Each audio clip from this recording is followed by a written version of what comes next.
The pitcher throws. Target is not home plate. Target is Babe Ruth's head. The ball comes 95 miles per hour. Ruth cannot dodge. It hits his head. Ruth falls, lies in the dust. The White Sox bench erupts, players laughing. "Go home, Babe. You're old. You're finished." Opposing fans cheer. Ruth lies motionless, everyone waiting. Is this the end? Has his career ended here? Ruth puts his hands on the dirt, slowly rises, shakes his head, brushes off the dust, opens his eyes, and looks at the pitcher, at the bench, at all of them one by one. The umpire approaches. "Do you want to go to the hospital?" Ruth: "No, I want my next at-bat." And that next at-bat: Chicago, Illinois. Comiskey Park, July 9th, 1927. Saturday afternoon. Temperature 94 degrees, the kind of heat that makes the air shimmer above the field, that makes sweat pour before you even move, the kind of heat that shortens tempers, makes everything feel urgent, dangerous. The Chicago White Sox are hosting the New York Yankees. This is more than a baseball game. This is a grudge match. This is revenge.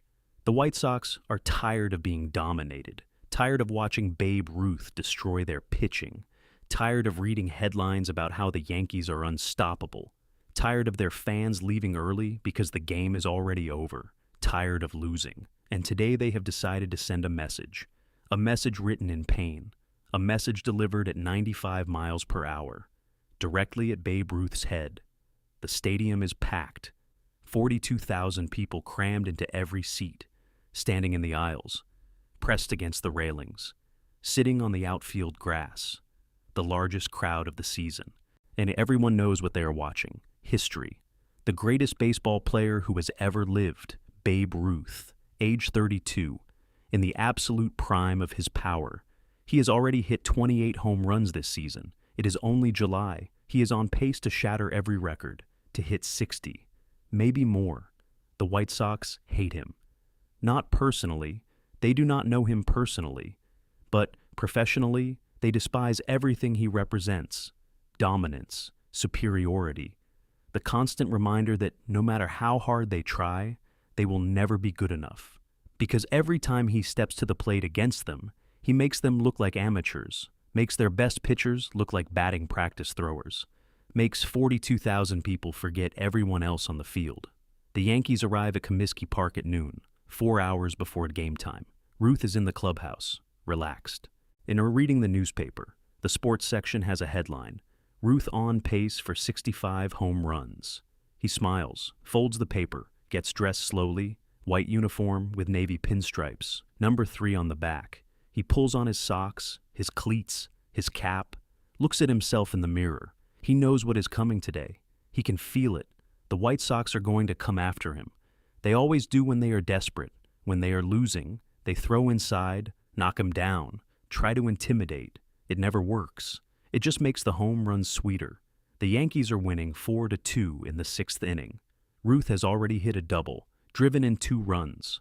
The White Sox manager, Ray Schalk, calls time. Walks to the mound. The pitcher is Ted Lyons. Good pitcher, not great. But Lyons has a problem. Babe Ruth owns him. Every matchup, Ruth hits. Singles, doubles, home runs. Lyons cannot get him out. Schalk speaks quietly. The words are not recorded, but everyone agrees. Schalk told Lyons to throw at Ruth, to knock him down, to send a message. Lyons nods. He is not a dirty player, but the pressure is enormous. The team is losing. Maybe knocking Ruth down will change momentum. Maybe it will save his job. Bottom of the 6th inning ends. White Sox fail to score. Top of the 7th. Yankees batting. 2 outs. Nobody on base. Babe Ruth steps out of the dugout. He is wearing the classic Yankees pinstripes. Number 3. He looks relaxed, confident. He has no idea what is coming. Ruth walks to home plate, takes his practice swings. The crowd boos, loud, sustained. They hate him here. Because he is great. Because he beats their team. Because he is everything they wish their players could be. Oh, Ruth does not care about boos. He has heard them in every stadium. He steps into the batter's box. Left-handed stance, feet planted, bat cocked, ready. Ted Lyons stands on the mound, 60 feet 6 inches away. He takes the sign from the catcher, nods, but he is not going to throw what the catcher called. He is going to throw what the manager told him to throw. A message. Lyons winds up, throws. The first pitch comes inside, fast, close to Ruth's body. Ruth steps back. The ball misses him by inches. Ball 1.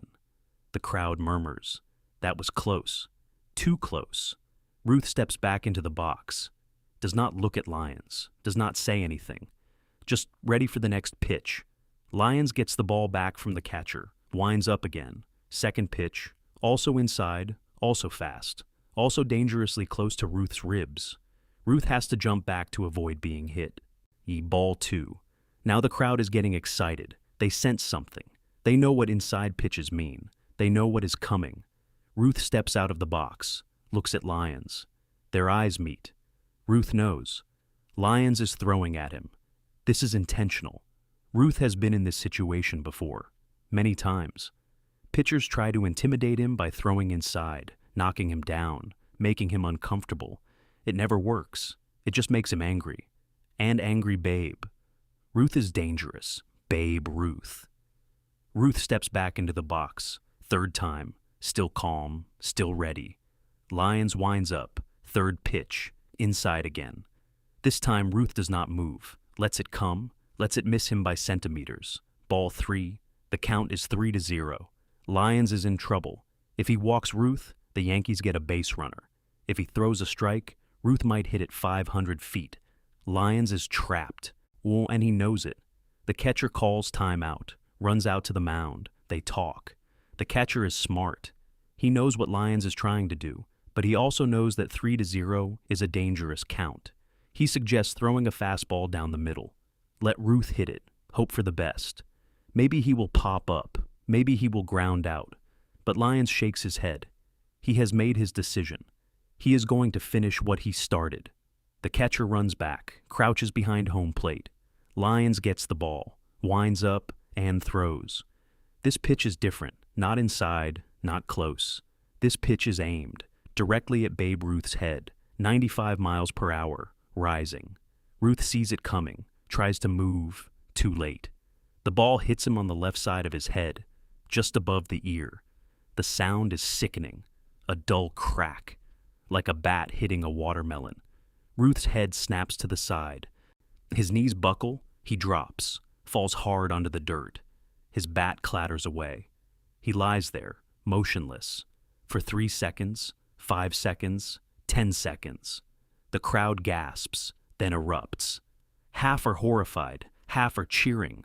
The White Sox bench explodes, players jumping, yelling, laughing. That's what you get! Go back to New York! Old man can't take it anymore. The Yankees bench empties, players running toward home plate, ready to fight, ready to defend their teammate. But the umpire holds them back, points at them, warns them. Any fight, and they are all ejected. The Yankees stop, but they are furious. Lou Gehrig is shouting at Lyons. Tony Lazzari is screaming at the White Sox bench. The umpire kneels beside Ruth. "Babe, can you hear me?" Ruth does not respond. He is conscious, but stunned. His head is ringing, his vision is blurred. His ears are buzzing. He can hear voices but cannot understand words. The Yankees trainer runs onto the field, kneels beside Ruth, checks his head. There is no blood, but there is already swelling. A massive lump forming above Ruth's left ear. The trainer speaks to Ruth. "Babe, we need to get you to a hospital." Ruth shakes his head slowly. Painful. He puts his hands on the dirt, pushes himself up to his knees. The crowd is still buzzing, some are silent now, watching, waiting to see if he is okay. The White Sox bench is still celebrating, still laughing, still mocking. "He's done. Finished. Get him out of here." Ruth gets to his knees, stays there for a moment. The world is spinning. He takes a deep breath, then another. Slowly, the spinning slows. The ringing fades. His vision clears. He puts one foot on the ground, then the other. Ina stands up, wobbling slightly, but standing. The umpire grabs his arm. "Babe, you need medical attention. You were just hit in the head at 95 miles per hour. Ruth pulls his arm away gently, looks at the umpire. His eyes are clear now, focused, determined. I'm fine. You are not fine. You need to go to the hospital. I'm staying. Babe. I said I'm staying. The umpire looks at the Yankees manager. The manager shrugs.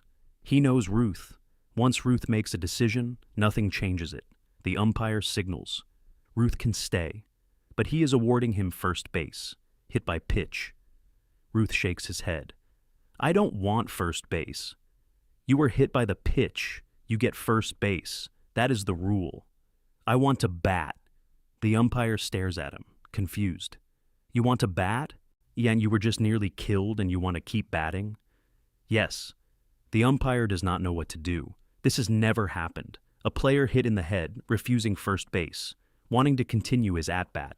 He looks at both managers. The White Sox manager is furious. He was hit. He gets first base. Those are the rules. The Yankees manager says nothing, just watches Ruth. The umpire makes a decision.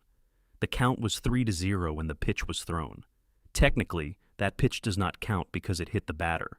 But if Ruth wants to continue batting, I will allow it. The count remains 3-0. Ruth nods, walks slowly back to home plate, picks up his bat. The White Sox bench has gone quiet now. This is not how it was supposed to go. Ruth was supposed to be carried off the field, supposed to be in an ambulance, supposed to be finished. But he is standing at home plate, ready to hit. Ted Lyons stands on the mound, frozen. He just threw a ball at Ruth's head, hit him, knocked him down. And now Ruth is standing there, waiting for the next pitch. Lyons is terrified, not of retaliation, not of getting hit, terrified of what Ruth is about to do to his pitch.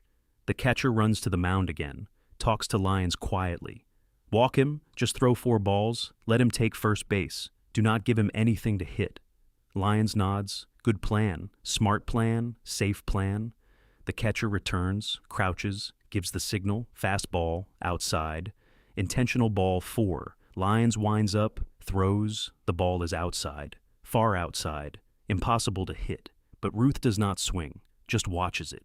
Ball 4. Ruth should walk to first base now, should take his base and let the next batter hit. But Ruth does not move. He stays in the batter's box. The umpire is confused again. Babe, that was ball 4. You walk. I don't want to walk. You have to walk. The count is 4-0. You get first base. I'm not leaving this box until I swing at a pitch. The umpire looks at the White Sox manager. The manager is screaming now. He walked! Make him take first base. This is ridiculous. The umpire thinks, then makes another unprecedented decision. If Ruth refuses to take his walk, I will reset the count to 3-0. One more pitch. If Lyons throws a strike, Ruth can hit it. If Lyons throws a ball, Ruth walks, whether he wants to or not. The crowd is going insane. No one has ever seen anything like this. A batter refusing a walk, demanding to hit. Ted Lyons is sweating, not from the heat, from fear. He knows what happens if he throws a strike. Ruth will hit it, hard. The catcher gives him a signal. Curveball, low and away, unhittable. Lyons shakes his head. No curveball. He does not trust his curveball right now. Fastball. He will throw a fastball, high and inside. Make Ruth uncomfortable. Make him bail out. The catcher reluctantly agrees. Lyons winds up, throws. Fastball, high and inside, but not high enough, not inside enough. The ball is in the zone, upper inside corner, exactly where Ruth likes it. Ruth's eyes lock on the ball. His body turns, his hips rotate, his arms extend, his bat whips through the zone, faster than anyone has ever swung a bat. The contact is perfect. Dead center of the bat, dead center of the ball. The sound is like a cannon, a deep echoing crack that silences the entire stadium. The ball launches, not a line drive, a high, towering fly ball. Going up, still going up. The outfielders turn, start running, but they know. Everyone knows. This ball is gone. The ball reaches its peak, 450 feet from home plate, still rising. Then it starts to fall, falls and falls and falls. Over the outfield fence, over the bleachers, over the stadium. It lands in the street outside Comiskey Park, 480 feet from home plate, one of the longest home runs ever hit in that stadium. Ruth does not run, not immediately. He stands at home plate, watching the ball fly. Then he drops his bat, slowly, deliberately, and begins his trot. Around first base, around second base, around third base. The White Sox infield is frozen, staring. Ted Lyons is on the mound, hands on his knees, head down. He knows what he has done. He tried to hurt Ruth. And Ruth responded by hitting the longest home run anyone at Comiskey Park had ever seen. Ruth rounds third base, approaches home plate. The Yankees are waiting for him, the entire team. Out of the dugout, ready to celebrate. Ruth steps on home plate. His teammates mob him, slapping his back, hugging him, shouting. But Ruth does not celebrate, does not smile, does not acknowledge the crowd. He just walks through his teammates, into the dugout, sits down. The silence is profound. The game continues. Yankees score 2 more runs. White Sox never recover. Final score, Yankees 7, White Sox 2. Ruth's home run was the death blow, not just to the game, to the White Sox spirit. After the final out, the Yankees celebrate in their dugout, but Ruth sits alone at the end of the bench. His head is throbbing. The adrenaline from the home run has worn off. Now the pain is real, intense. His left ear is ringing. His vision occasionally blurs. Lou Gehrig sits down beside him. "Babe, you need to see a doctor." "I will, tomorrow." "You should go now." "Tomorrow." Gehrig knows better than to argue. He puts his hand on Ruth's shoulder. "That was the most incredible thing I have ever seen. You got knocked down and hit the longest home run of the year." Ruth looks at him. "It was not about the home run, Lou. It was about not letting them win. They wanted me scared. They wanted me hurt. They wanted me finished. I could not give them that satisfaction." After the game, reporters swarm Ruth in the locker room. The questions come fast, aggressive. "Babe, that was the longest home run we have ever seen here. How did you do it?" Ruth does not look up and just unlaces his cleats slowly, methodically. "I did what I always do. I hit the ball. But you were just hit in the head. You should have been in the hospital. How were you able to hit after that?" Anger is a good motivator. "Do you think Lyons threw at you intentionally?" Ruth looks up now, stares at the reporter, direct eye contact, unflinching. "What do you think?" "I think he did." "Then you have your answer. Will you file a complaint with the league?" "No." "Why not?" "Because I already responded. 480 feet. That is my complaint." The reporters laugh nervously, scribbling notes frantically. One asks the question everyone is thinking. "Babe, were you scared when that ball was coming at your head?" Ruth is quiet for a moment, thinking, then speaks softly, almost philosophically. "Fear is what you feel before something happens. Once it happens, fear is useless. All that is left is response. And I responded." Another reporter pushes forward. "Babe, some people are saying you should have taken first base instead of continuing to bat, that you put yourself in unnecessary danger. What do you say to that?" Ruth stands up, pulls on his jacket. "I say those people do not understand baseball, or pride. Taking first base would have been accepting what Lyons did. Accepting that he could hurt me and get away with it. I do not accept that. Ever." Ted Lyons is in the White Sox locker room, alone, sitting in front of his locker, still in his uniform, covered in sweat and dirt and shame. His teammates are avoiding him, not because they are angry, because they are ashamed. They cheered when Ruth went down, laughed when he was hurt, mocked him when he was on the ground, then watched him destroy their pitcher with the longest home run any of them had ever seen. Watched him circle the bases without emotion, without celebration, just cold, efficient revenge. The White Sox manager, Ray Schalk, approaches Lyons, sits beside him, says nothing for a long time, finally speaks. "I should not have told you to throw at him." Lyons looks at him. "You did what you thought was right for the team." "It was not right. It was cowardly, and it backfired. We lost. Ruth hit a home run people will talk about for decades, and we look like fools." "What do I do now?" Schalk thinks. "You keep pitching. You learn from this. You remember that trying to hurt great players does not work. It just makes them greater." A reporter approaches cautiously, notebook ready. "Ted, do you regret throwing at Ruth?" Lyons does not look up. Yes." "Why did you do it?" "Because I was told to. Because I thought it would help us win. Because I was angry that I could not get him out fairly. Because I was stupid. What did you learn today? Lyons finally looks up. His eyes are red, not from crying, from exhaustion, from the weight of what he has done. I learned that you cannot intimidate greatness. You cannot scare it. You cannot hurt it.